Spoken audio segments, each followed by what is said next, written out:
Hello, everybody. It's Reggie Time here again with Patrick with the third episode of Patrick's Stepping Stones video series. And without further ado, I'm just going to hand it over to Patrick and we're going to review. I think it's the first time we've reviewed a 10 and L video from you, Patrick, is it? I think. Yeah, absolutely. Yeah, so I'm looking forward to seeing if you play as well at 10 and L as you do at the lower limits. So away you go, buddy. It's all yours. Yeah, I'll just start the video then.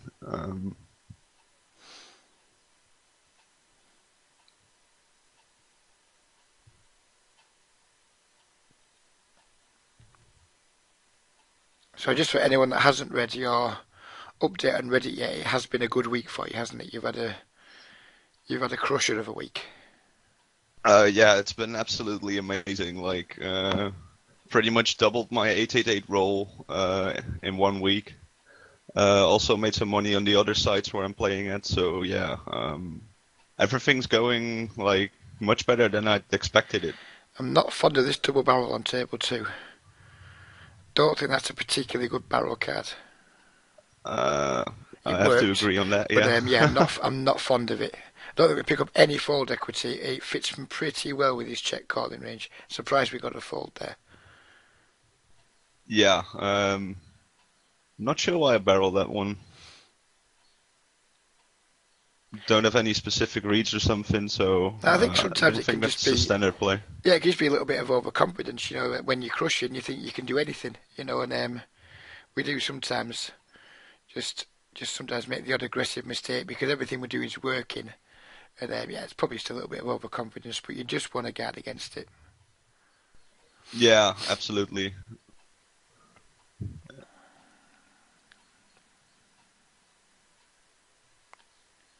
So how did you feel when you moved up? Did you just slot into it straight away? I mean, it always helps when you run good, but when you first moved up to the first session or two, did you feel comfortable straight from the off, or were you a little bit apprehensive?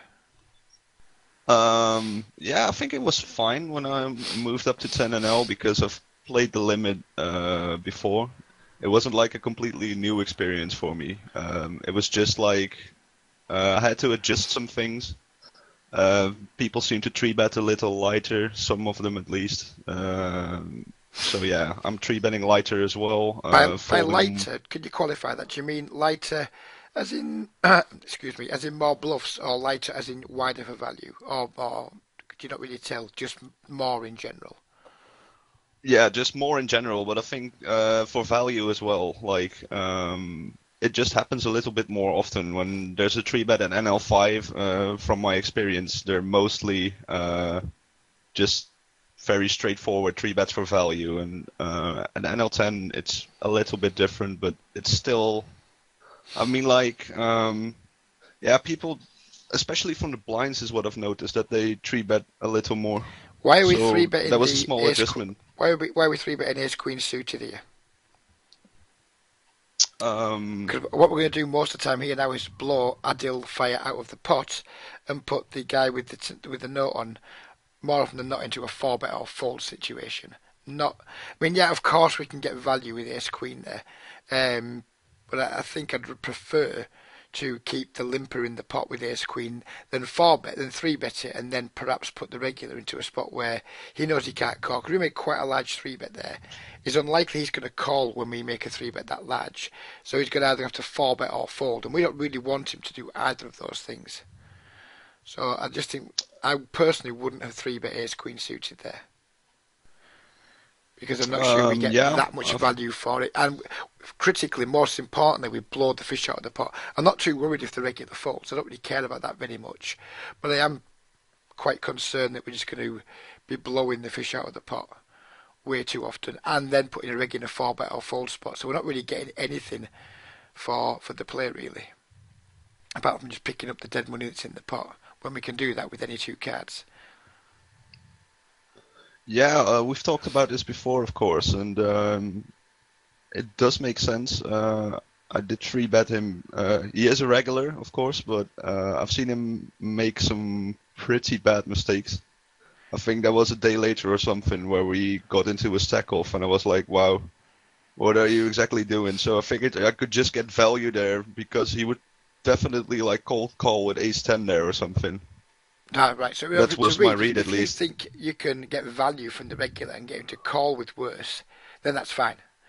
Don't have as much of an issue with it. I'd still rather keep the fish in the pot, but if you genuinely believe he's not just going to always four bet or always fold, then yeah, I guess it's fine because it will value if we're value betting.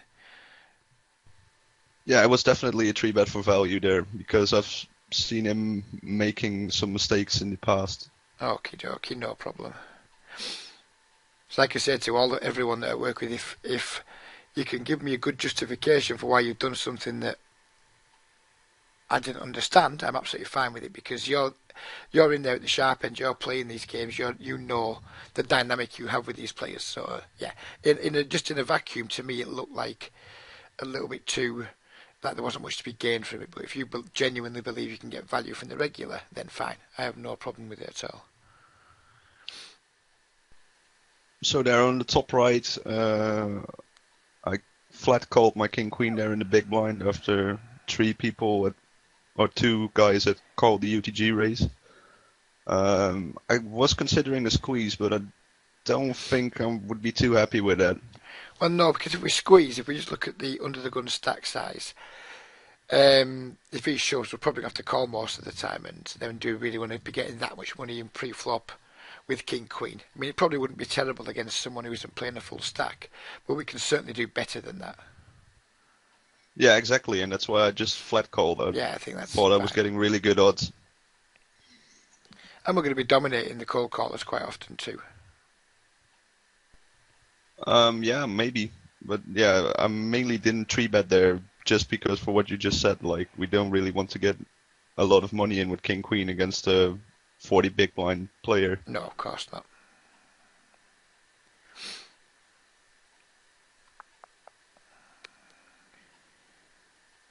So have you been playing any regular tables this week, or has it just been all snap? It has been all snap. I've played some 20 NL on Saturday on iPoker because I saw some really soft games there. But yeah, I'm really trying to make snap my main game for at least the first part of this summer. And then we'll see what happens if our role just keeps on growing. Still do consider to maybe jump into 20 NL regular tables on 888 when I'm rolled for them, but it's a nice bridge between 10NL and 30NL snap. That's the problem with 888. There isn't it's quite a big jump from 10NL snap to 30NL snap. I mean, I personally think your game right now as it is would beat 30NL snap, but it's being rolled for it, and then there's some mental game considerations of like jumping up almost 2 limits in one go. I suppose it's not that much different to the 10NL to 25NL jump that you typically get on most sites, but still it is quite a significant jump. So that's very much up to you how you feel at the time. I mean, would you be comfortable just jumping straight up 2 limits, or would you prefer to just do it more gradually? And I guess that's just going to be up to you how you feel when you're actually presented with the choice. I guess it's just going to be your call as to whether you want to do that or not. Yeah, I've been thinking about it already, which is actually pretty strange considering we're only playing NL10 for just a week. But I think I just want to roll straight into the 30 NL snap games when I'm rolled for them, because right now I'm just feeling like I'm playing pretty well. I don't think the skill difference will be that great when you consider 30 NL and 10 NL. So I played a ton of yeah, 30 NL, and it's not that aggressive. It really isn't. There's just a few less limpers. That's pretty much all there is. There's no crazy aggressive 3-betting or anything like that in it. There's still plenty of like pretty loose, like bad loose players. So yeah, I've no doubt whatsoever that you will beat it. Whether you'll beat it for the crushing win rate you've been having is probably unlikely. But I'd imagine that 30 NL snap is easily beatable for. I think if you're 2-table it, you could probably beat it for maybe 8 blinds. If you're 3-table it, probably I'd say 5 or 6 blinds would be pretty. I don't think you'd be hard pushed to beat it with that. It's not a tough game. Well, yeah, exactly, and I don't mind taking aggressive shots as well. But yeah, right now I think I've like close to $400 in my 888 account, and I'm not planning to move up before, let's say, at least 700. So we'll definitely be playing 10NL for a while. Yeah, I think probably if we say get to say 750, and then you could take a full-on 5 buy-in shot, and if it doesn't work out, you're still going to have 60 buy-ins for 10NL, which is clearly more than enough. So yeah, I'd say 750 would be a good number just to take a shot. Yeah, exactly, and I would just move back with no problems if I'd lose that 5 buy-in shot. I mean, I think you're the favourite to not lose the 5 buy-ins, but you never know. You can just run bad. I mean, it's just what happens. The key thing about making a successful transition up a limit is running good when you first move up, because you know you're doing it off like a short roll, or not off a short bankroll, but off a if you know you've only got 5 buy-ins, you need to run good straight from the off, otherwise the pressure's on you. If you lose a couple of stacks, aces versus kings, or sorry, kings versus aces, or your overpair gets cracked or something like that, in a couple of times the first 1,000 hands, it can really set you back. But no, you're definitely a favourite to beat 13L for sure. We just need to run good while we're shot taking. That's the key skill. Well, and if we don't, then if we don't, we move back down, rebuild, and try again. Exactly. I think that's just a strategy I'm going to take. I don't mind taking shots, and I don't mind moving down again if it doesn't work out. No, of course not. I think we could open 10-9 suited at 10NL from middle position. Because I just don't see. I actually missed that one. It was on the bottom left table. It's no big deal. I mean, folding it's not a major issue. But in games where we have pretty big edge, and to be honest, where there's hardly any 3-betting, I think we can certainly start widening our ranges to include hands like 10-9 suited, maybe even under the gun, depending on who's at the table with us. Because there just isn't very much 3-betting at all in these games. And the only reason to not open it is because we think we're going to get 3-bet too often, really. Yeah, makes sense. Absolutely. And how are you finding that? This ninth is actually quite interesting. Yeah, I just noticed that you're playing against another group member, Christian there, another one of my students. How does the dynamic work with people that you know now? Do you feel are you capable of just playing it straight against them? And by straight, I mean just not having your game affected, just playing your game still. Or do you feel like there's another level to it because you know that player as well? Or are you capable of just detaching yourself from the situation and just 100% playing your standard game? Yeah, as you said, I know one of the players in the pool in this video, but it's really doesn't affect my game, and I hope it doesn't affect his game as well, because poker is a game where you're playing for yourself. And no, I don't mean for me personally. Just to qualify that, I don't mean do you play soft against or anything. I mean, does it make it harder for you? Because I know when I played at tables with other players I've known off the internet, I think sometimes it can lead to more spew because you try so hard to outplay each other. I mean, when I said you see him as a normal opponent, do you just play him like he's anybody else, or because you know him, do you think there's more levels to it? That's kind of the point I'm getting at. Not do you soft play. I don't think anyone should soft play each other ever. It's just I know when I've been on like poker forums or in poker groups, if I've run into players from that group, there's always been like an extra level to it because you'd probably try that a little bit harder to outplay each other, or I don't know. I think it does have another level to the meta game. That's kind of what I was getting at. Or do you have no problem detaching yourself from it and just playing as you normally would without thinking on too many different levels? Yeah, for me personally, it really doesn't matter. He decided to buy in, and so did I. So yeah, I mean, I would definitely discuss things with him afterwards or something. But yeah, every man plays for himself. Of course, yeah. I wasn't for a sec, just in case anyone thinks I was talking about any soft play, and I absolutely wasn't. I was actually talking about the other side of it.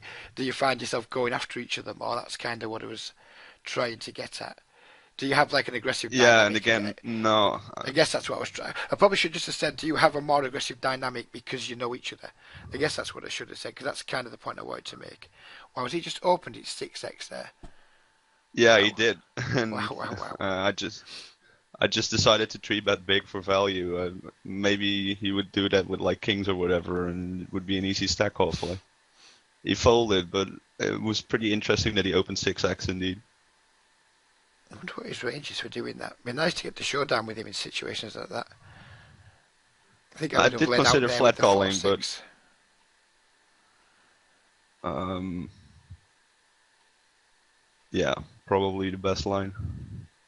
That card kind of kills the action, though. I would have donked the flop. Well, not donk because it's a limped pot. I would just have led the flop on that board.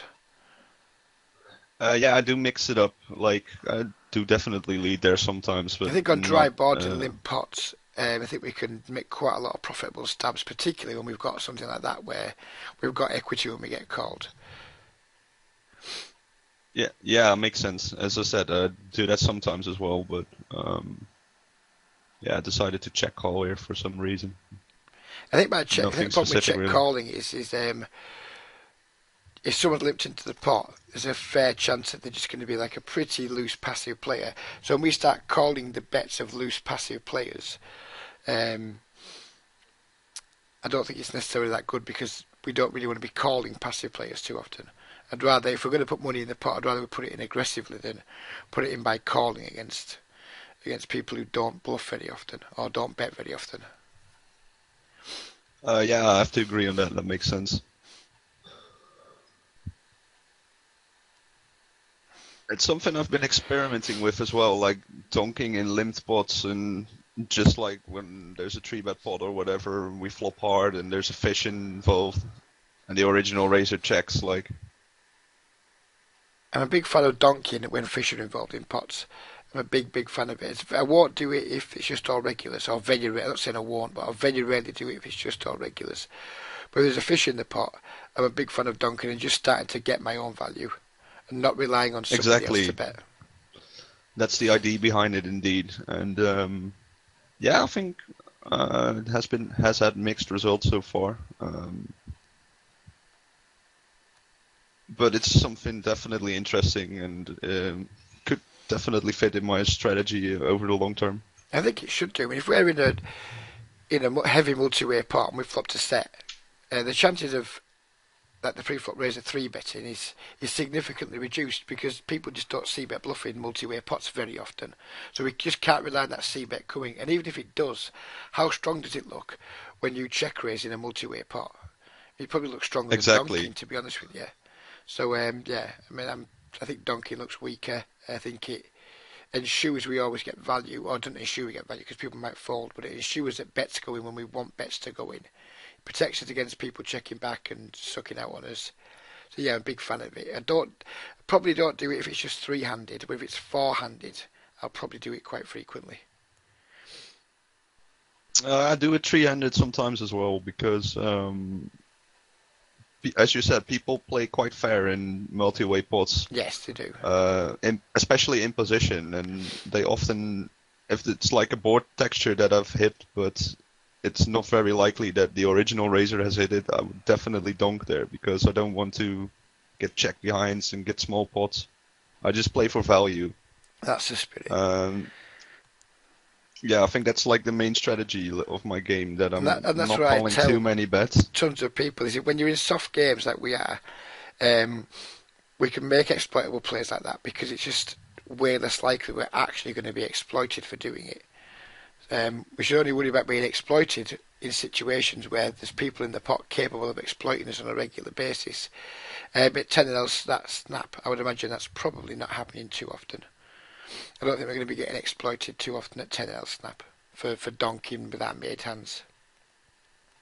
Yeah, so far I haven't really felt exploited by any of the players, and No. as I said, my strategy involves around value betting mostly, and also very thin. And I don't call too many bets. And when I face aggression, I'm often giving up as well. I'm not saying I'm playing weak tight, but I've just figured that value betting myself is a way better strategy than guessing if my opponent is bluffing or whatever. Yeah, I think that definitely helped my win rate. I wouldn't disagree with that. I mean, there's lots of people who hate donking. Well, we should have opened the king queen off there from middle position on top table Yeah. 1. That would seem like a think tight I missed fold that to one me. as well. Do you normally fold king queen off in middle position, or is it maybe just a mistake that you did at that time? Could be. I have no problems playing king queen, especially from middle position. But maybe there were like two regs in the blinds or something, and no other fish on the table. I have to admit, I've been a bit like more selective with my starting hands.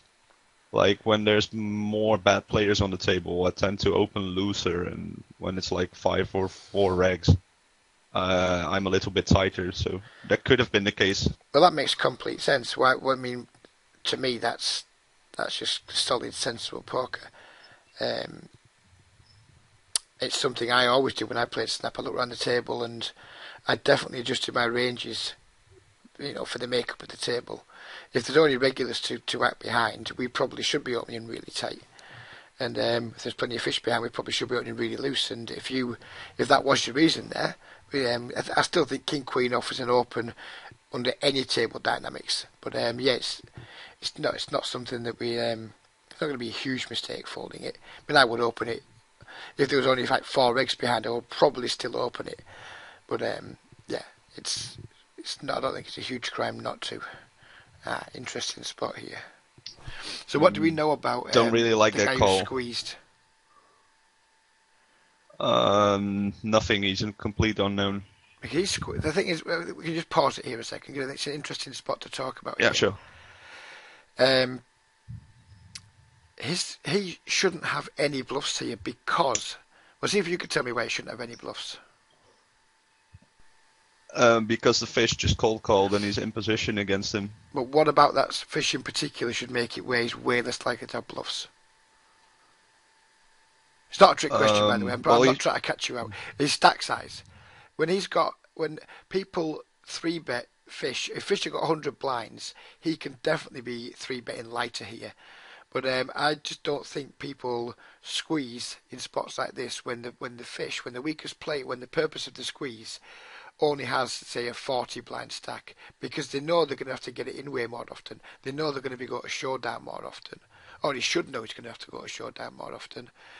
He should know that the fish is just pretty likely to just shove it in his face when he squeezes, with not all the time, but a decent amount of the time. So he should realise, he should identify that he actually needs a real handy to make this squeeze, which makes me a little bit more nervous about, say, 4-betting here. I would probably rather peel than 4-bet if I was you here, just because this guy in the cat raid, his name is Never or something, I'm not sure what it's called. But anyway, the squeeze there, he theoretically should have a much stronger hand than usual here for squeezing. So I would just call here. I wouldn't necessarily want to get it in, because also by just calling, we get better odds on our money, because it's way more likely than that Bow Boy, or whatever it's called, is going to come along too. So I'm not sure what your thoughts are in this spot, but I wouldn't 4-bet here. But I'd be interested to see what you do and what you think you should do. Yeah, this is actually quite an interesting spot, and I've discussed this like in my own video. We don't have the sound there, obviously, as well. Yeah. So what I thought here was good. Was just I did consider 4-betting, but not for what you said. Like, he probably has a very strong hand. I didn't even like really consider that, but then I think I flat called in the end because of the fish, and I would probably expect him to either shove or fold there. And then I could see what the regular would do.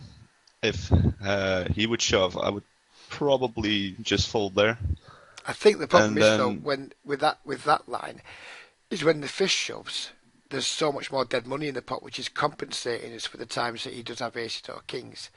So I think if the fish shoves and the regular over shoves, I think I would probably flick it in, because we look how big the pot's going to be. We're going to have an extra 40 odd blinds in the pot, which is definitely going to compensate us a lot of the time. If we are flipping, we absolutely 100% need to call. We should only fold if we think that the regular only ever shoves with aces or kings.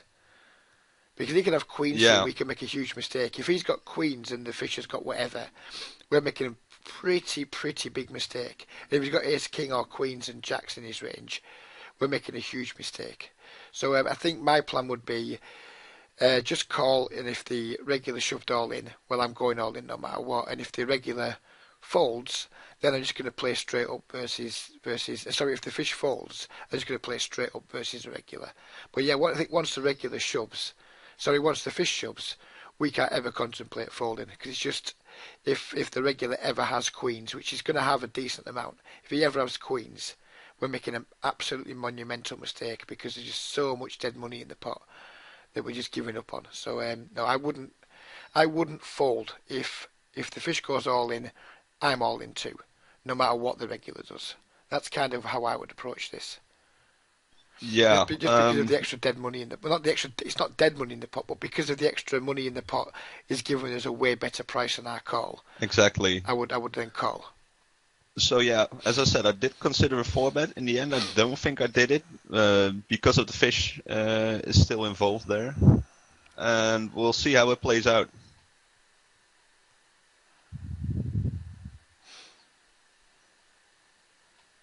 I do remember having quite a hard time here as well. Yeah, it's an unusual spot, but I think calling's definitely the best play.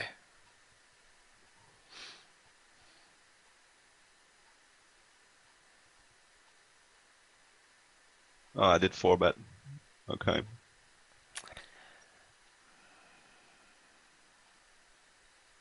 I think I do remember what exactly happened now. Because now when we 4-bet, if the regular shoves, his range is he just tighter calls. still. But we smashed the flop, so. So I decided to check behind here because I don't think there's a lot to get any value from. I would just shove. If he's got, I mean, he can have ace queen here. I figured he would probably stab the turn, and had he checked here, I would have definitely shoved, and he does stab here. I personally would just have shoved the flop, but I mean, I guess it's no big deal. It's not like we're ever going to fold at any point anyway, so I don't suppose it makes too much difference. And we end up with a massive cooler, which is just unfortunate. Yeah, but I actually like the flat call there, the flat call line a lot better than the 4-bets, and then he flat it. I think he played it fine. He played it fine. I'm never Once getting the away fish shoves, post-flop. he just needs to call, and that's it. He does it absolutely right.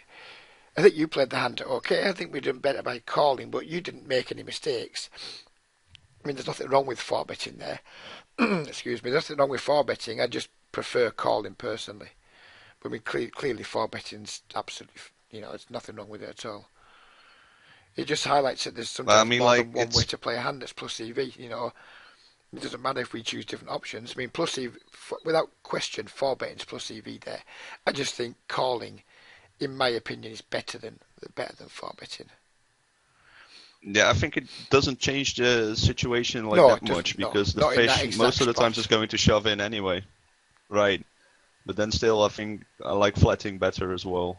And yeah, I think it's a massive cooler there that he has aces. Yeah, I think when we 4-bet, I think we definitely make the fish fold, some of the time. Whereas when we call, I think if we call, the fish always calls. When we 4-bet, the fish sometimes folds. And that's kind of my take on that. It's just, I think, the regular's definitely got a very strong range because he shouldn't really be bluffing there when the fish has got a smaller stack. So I think his range is stronger anyway. And what we always want to try and do in poker is we want to try and keep people's ranges as wide as possible. We don't want to be forcing people to narrow their range, and that's what we do by 4-betting there. We force everyone to narrow their range. We don't really want to do that. We want to keep ranges as wide as possible. Exactly. But I think my plan with the 4-bet was to get the fish to shove all in and make the regular fold, but that's pretty ambitious, I think, because he has a pretty strong range there. Of course. Yeah, because his range is strong, that's way less likely to happen. Now, if the fish had 100 blinds, then it might work well. If you think the fish might just make a bet that shoves the regular out of the pot, then fine. But because the fish only had his 40 blinds, I think it's just way, way, way less likely that the regular has bluffs or light squeezes in general. Yeah, that's something I didn't even consider in that particular spot. So good stuff, definitely. Excellent. There we go. We've opened the king queen this time, which does indicate that you are actually paying attention to your table before you open hands, which is really good. It's really good. I think doing that's way better than just having standards.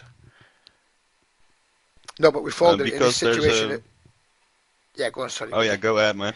No, you're right, no. I think I was just paying you a compliment that it does show that you are actually looking at your table before you're opening any hand, which I think is way better than just having a line of I always open this hand in this spot, which I think limits our creativity. I much prefer your strategy of opening certain hands under certain table dynamics. I think it's showing a lot of thought. It's probably why you're crushing at the minute. It's because you're putting tons of thought into every decision rather than just, oh, I'm under the gun, I have this hand, so therefore it's a standard open.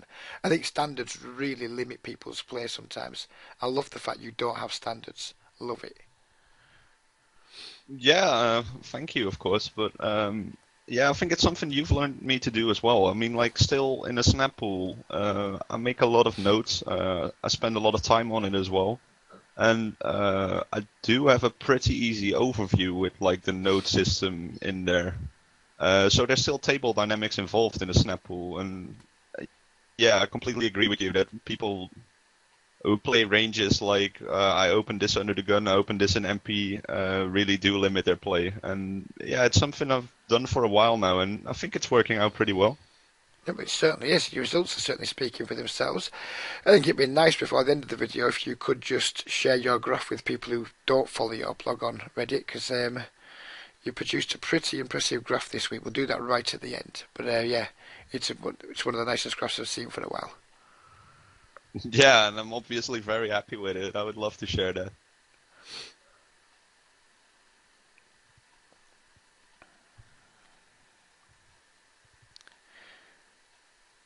Well, yeah, I mean, I as we're decided going to through fold these, in that spot yeah, I with think the I would fold trees. the small blind. We're not Yeah. going to get squeezed a bunch at 10 and L, but I think it's a good habit to get into, to just letting those pairs go, because when we do get up to 30 and L and then definitely 50 and L, then we're going to be finding ourselves getting squeezed more and more in spots like that. So it's good practice to get out of the habit of calling now. Well, I did exactly fold that hand because I thought it was very likely that the guy in the big blind would squeeze there because of the 2.5x open, and then my flat is going to be a pocket pair most of the times anyway, because I would never like flat broadways or whatever. I Yeah, would probably three bet them. it's an easy squeeze for him because the button open doesn't have to have anything, and your call isn't exactly sending out massive signals of strength. So it gives players a really easy squeeze spot. I'm not saying everyone takes it at 10 and 0, but you're certainly presenting the opportunity. It's a bit like volleyball. You're just laying it up for someone to just smash it in your face, aren't you? And you don't really want to be doing that too often. Yeah, exactly, and that's why I just intended to fold there.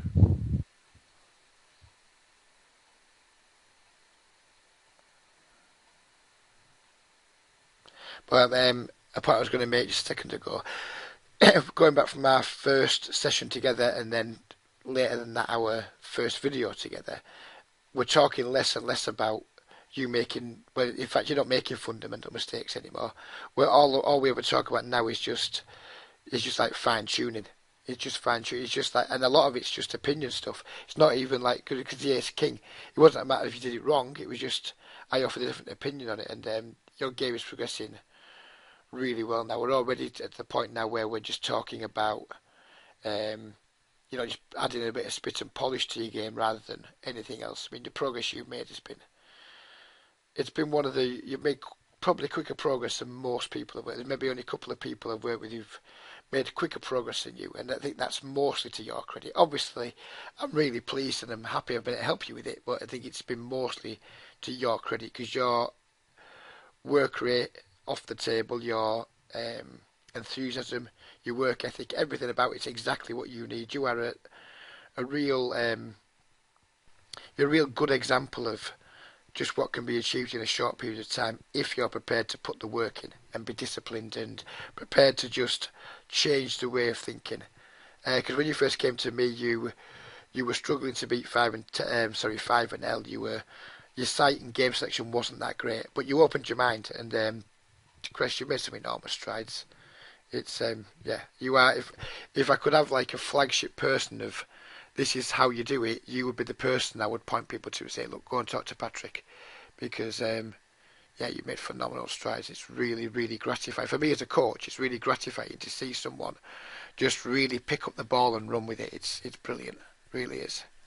You never hear you complaining. Like quite a few people that they seem to want to complain about bad beats and running bad. You never hear you doing that either. You're You've been an absolute joy to work with. You really have.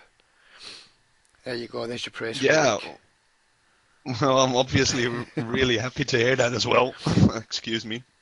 Yeah, and I kind of feel the same way. Like, as I said before, like when I first talked to you, I was like, coaching could be. I saw it as an investment, and I could never imagine that it would pay off for me like at this rate so fast. And yeah, I'm happy to hear that you're happy as well, and absolutely enjoying it. Well, I just think you've got an absolutely fantastic attitude. That's your biggest strength, in my opinion. You're just so positive all the time. It's really really refreshing. I love it. I really do. Oh, not so happy Christian's going to see this hand, by the way. Ah, right, you're checking us in with the set. I think later on in the video, other people are starting to talk to me on the tables as well, like some bad regulars. Well, that will happen if you're making your own videos. That will happen because when I was making a lot of my 13L snap videos, lots of players started talking to you at the table, and you do have to just be a little bit careful. You're not giving too much of your game away. Yeah, exactly. And I mean, like, I have no problem with like making videos and sharing content, but that's definitely something I have to keep I, mean, track I of don't think it's a course. huge issue because the 10L pool is really quite big. And there won't be that many people. Well, no offence to you, but there won't be that many. There won't be like every regular's watching your videos. But you just need to be careful because you never know who knows more about you than you know about them.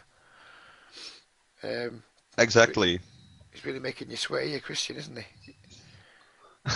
Yeah, I mean, like, it took some time to And figure I out guess what to there's do just going there. to tank fold a king here, I guess. Yeah, If he had, he told me he had King Queen. I was going to say, if he has got king queen, he probably needs to fold it. But you are putting. I This is what I think was it's a talking very about. easy fold personally. This is what I was talking about earlier. Is because you know each other, do you have a different dynamic? And this is exactly what I was talking about earlier. Does this like meta game come into it a little bit? Maybe not from your point of view, but I think it definitely has from his point of view there. I think if you weren't you and you were just some other regular, I don't think he would have talked and tanked so long. That's what I was Could be, saying earlier. definitely. You know, does he think you're going to be trying to outplay him harder because you know you're in the group and all that? That's kind of the point I was trying to make earlier. Because I think that can Yeah, definitely happen I understand it sometimes. now. Oh, This this is one is pretty interesting. funny as well. What's your reads on this guy? This whatever he's called. I can't even pronounce that. What was your reason for four betting, and what was your read on him? I had a note on him which said that he wants 3-bet all in on a normal standard 3x raise. And now he thinks I have kings and he's going to fold queens. So that was pretty funny. Especially when he probably can't. Well, he's not saying he can't have queens, but it's very unlikely he's got queens. I imagine there he just has some bluff that he doesn't want to lose face with, so he's pretending he's making a hero fold instead. That's my guess. 'Cause that's what I've done in the past. I pretended I've folded jacks or queens when really I've had like ace five offsuit or something rubbish like that. Exactly. Like, it could be the case definitely, but yeah, I had to laugh out loud there. Like, if he thinks he makes a good fold with queens, like if he actually had queens, then well, he just gave me a $3 basically. You do put him in a tough spot But with his queens, though. And that's why three betting queens against from like the cutoff versus a under the gun regular. Unless you think that under the gun regular really is spewy or calls too much, it's probably why three betting queens is going to be a mistake in these games against under the gun. Because yeah, and the same thing for jacks and tens, I think. yeah, of course. Although queens are a little bit different, but I mean, yeah, that has happened to me once there's plenty of where I had regulars to that fold. make too many bad calls with pocket pairs. So against most regulars, it's probably still going to be okay to three bet them. But when you get four bet, you are putting yourself in a pretty tough spot. And you need to know kind of how that regular would treat his ace king in that spot. Because if it's a sort of regular that's going to four bet, get it in with ace king, then we shouldn't be three bet folding queens. But if we think he never four bets ace king, we probably shouldn't be three betting queens. And you flop a lot of sets, sir. Yeah, there's actually later on in the video I flop another one against There you Christian go. as well. Against Christian again. Yeah, poor That's a guy. shame. That This is a time he shame. paid me off as well. Like, But yeah, can't really complain about my set flopping over the last week. Definitely not. It's an important skill to learn. It really is. Yeah, people undervalue it. Absolutely.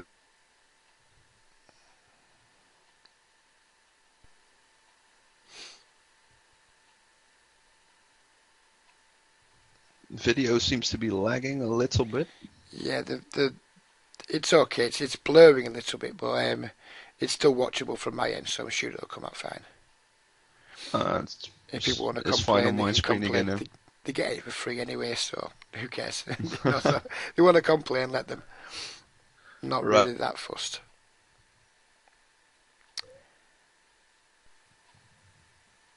So, are there any interesting hands towards the end of the video that you think we could maybe skip to? Because we're probably going to go for just another 5 minutes or so. So, if there's anything that you know of, we can skip to it. If Um, there isn't anything you know of, we maybe just let it run. yeah, I've got nothing. I haven't watched this session back yet, so I've only noted it as an interesting session. Well, I think mainly the Ace King hand was Yep. really How interesting. far through the video are we now? And Do you know? it's 10 or 15 more minutes.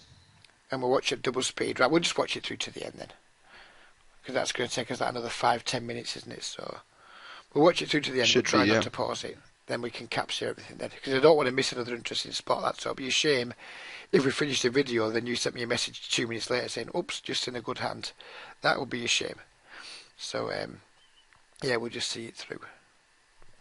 Yeah, I might have to like figure out a system to actually like timestamp the interesting hand or something, because it would be really easy to make a short It's edit not a with big just deal. interesting or bad Normally hands. we can just make like videos for an hour. It's just because I have something to be doing soon. That's the only reason I wanted to make sure we didn't miss anything. Our Yeah, videos normally absolutely. run for at least an hour, don't they? This one probably is going to be slightly shorter than an hour, I would imagine. Yeah, it's 55 minutes, but well, yeah. I typically tend to just record an entire session and then um, review some of them, especially if I think it's interesting to review them. But yeah, it takes a lot of time to like view all the footage as well. So Could that King Jack not be an open there when we've got a guy sitting on 77 blinds in the big blind under the gun? yeah, definitely should have been. That was a mistake to fold there. I normally would open that, definitely. And when we 3-bet here, what was the plan if you 4-bet? With the ace queen just there on table 3. Yeah, I think I would Because have he think folded then. he opened it for pot, didn't he? I think, and then we 3-betted. Yeah, he did. So you would be Yeah, 3-bet not too happy folding when he ace four bets queen there. there. No, I think it's fine. Yeah, I which think is it's pretty bad. no, I think it's fine. I think we can 3-bet for value and fold to his 4-bet, because unless you ever read that your 4-bet plus a lot, I think 3-bet folding is absolutely fine there. Because we can definitely get value, so 3-betting is definitely appropriate.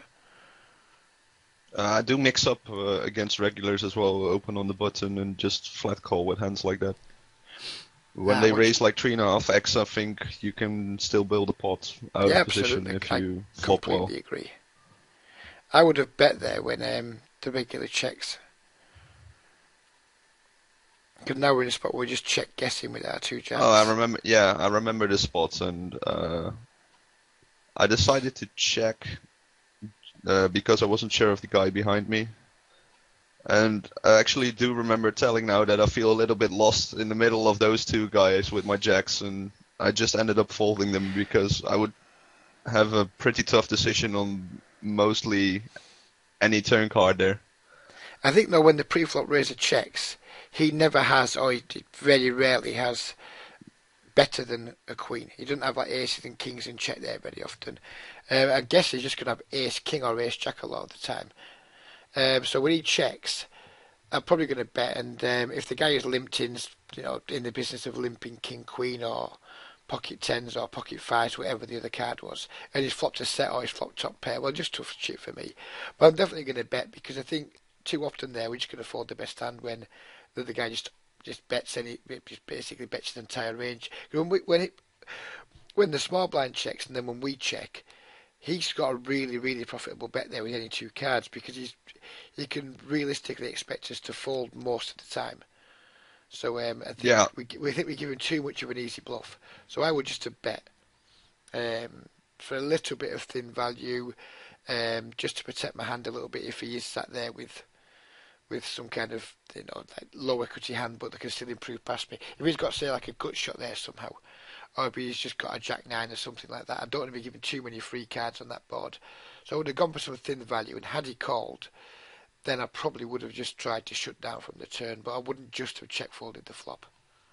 Wow, another set. Oh, it's against Christian again. Yeah.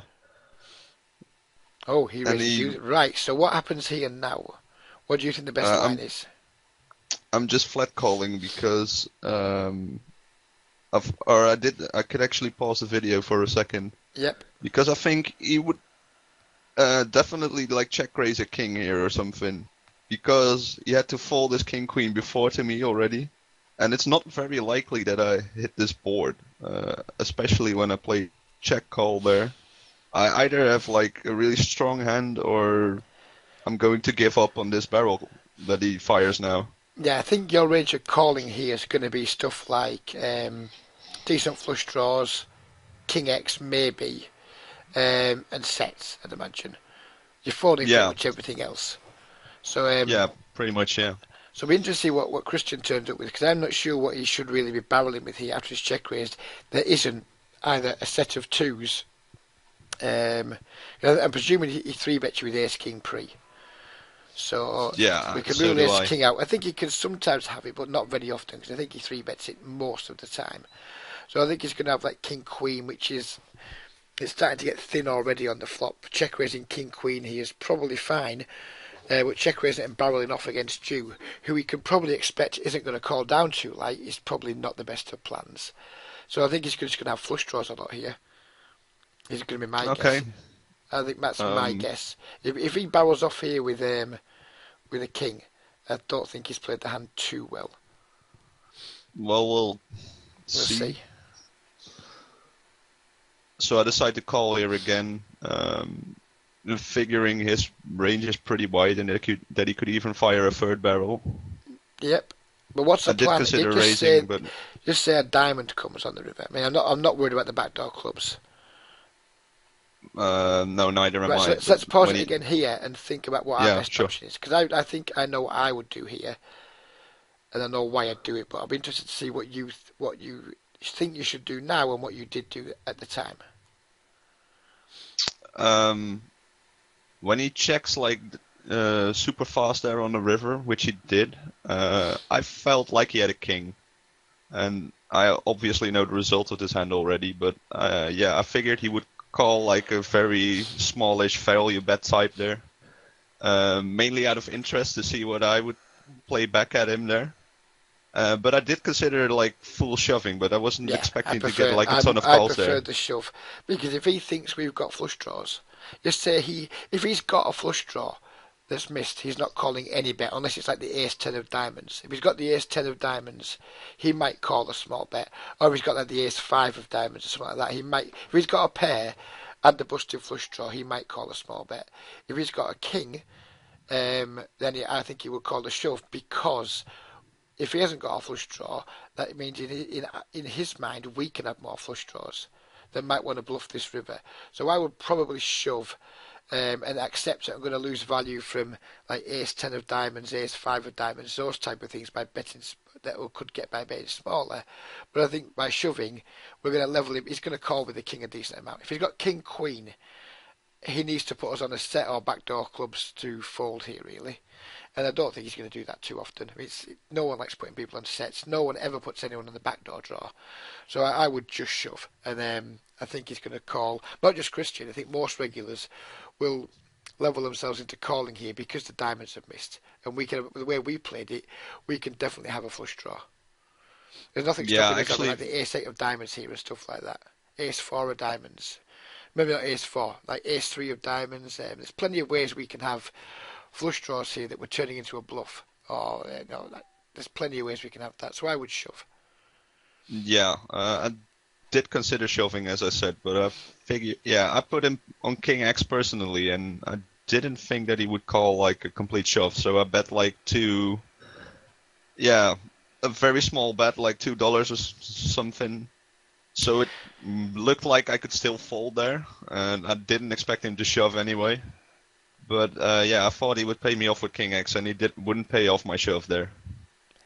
Yeah, I can understand your thought process, but the thing is, when we shove, we need him to call way less often.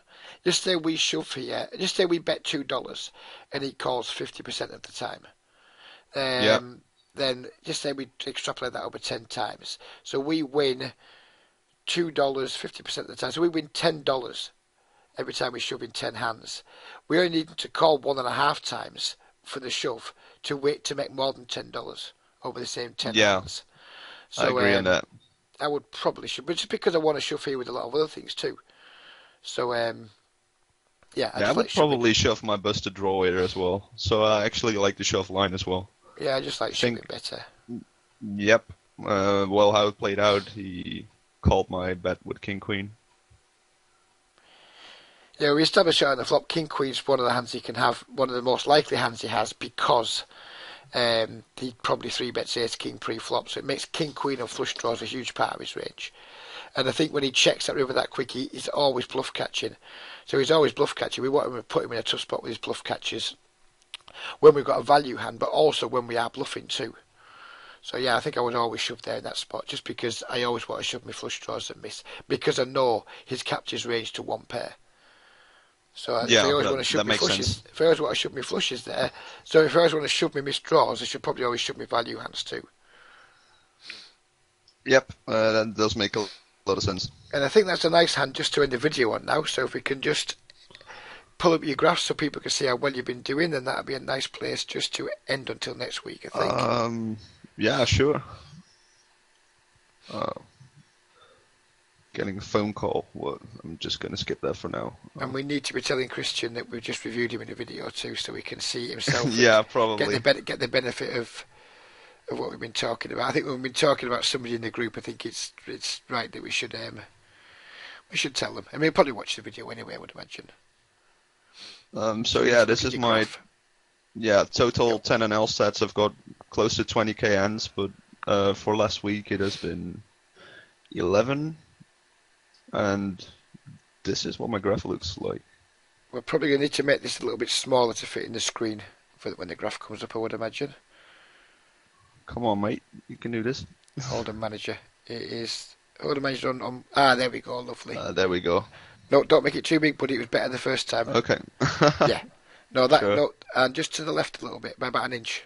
There, it lovely, right in there. Yeah. That is a lovely. That is a beautiful piece of work. You got a lovely red line. Yeah, you're running slightly above EV. Who cares about that?